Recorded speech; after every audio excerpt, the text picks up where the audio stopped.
இப்போது சனீஸ்வர பகவான் அவர் எந்த இடத்துல இருந்தால் நம்ம என்ன பரிகாரம் பண்ணிக்கலாம் அப்படின்னு சொல்கிறேன். லக்னத்தில் இருக்கார் அப்படின்னா முதியவர்களுக்கு தான் உதவி பண்ணணும். அவங்களுக்கு தேவையான உதவி எது வேணாலும் நீங்கள் பண்ணிக்கலாம். அவங்க கேட்குறது இல்லை உங்களுக்கு இஷ்டப்படுறத நீங்கள் பண்ணலாம். 2ஆம் இடத்துல இருக்கிற சனிக்கு தயிர் சாதமும் ஐஸ்கிரீமும் நீங்கள் டொனேட் பண்ணணும். இது 2ல் இருக்கும்போது. 3ஆம் இடத்துல இருக்கும் பொழுது முதியோர்களுக்கு ஊன்றுகோல் வாங்கி கொடுக்கணும். அப்படி அந்த ஊன்றுகோல் வாங்கி கொடுக்கும்போது அந்த பரிகாரம் நல்லபடியாக நம்மளுக்கு வேலை செய்யும்.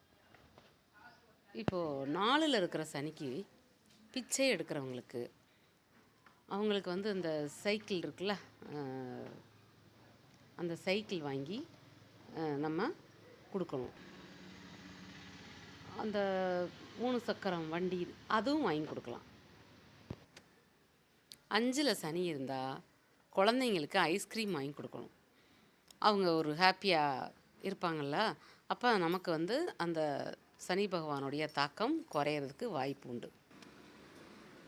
6ல் சனி இருந்தால் போலீஸ் இராணுவ வீரர்களுக்கு லஸ்ஸி கொடுக்கலாம் வாங்கி. ஒரு வெயில் நேரத்தில் நம்ம அவங்களுக்கு டொனேட் பண்ணோம்னா நல்லது. 7ல் சனி இருந்தால் அவங்களுடைய லைஃப் பார்ட்னருக்கு ரசகுல்லா,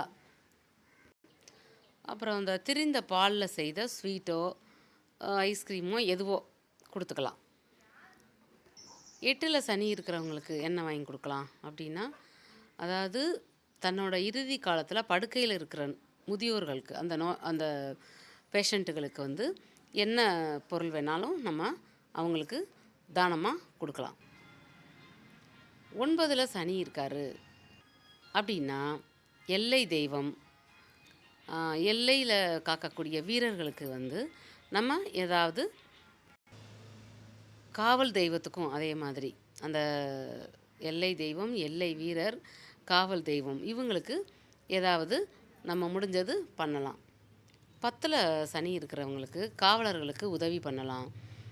அப்புறம் முன்னோர்கள் வழிபாடு பண்ணலாம். ஆதரவற்றவர்களுக்கு யாருமே இல்லாதவங்களுக்கு இறுதிச் சடங்குக்கு நம்மளால் முடிஞ்ச உதவி பண்ணலாம். 11ல் சனி இருந்தால் மூத்த சகோதரி, மூத்த சகோதரர் இவங்களுக்கு ஒரு வணக்கம் வச்சாலே போதும்.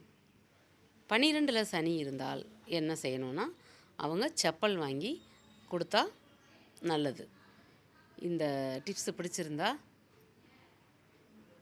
லைக் பண்ணுங்கள், சப்ஸ்கிரைப் பண்ணுங்கள். தேங்க்யூ.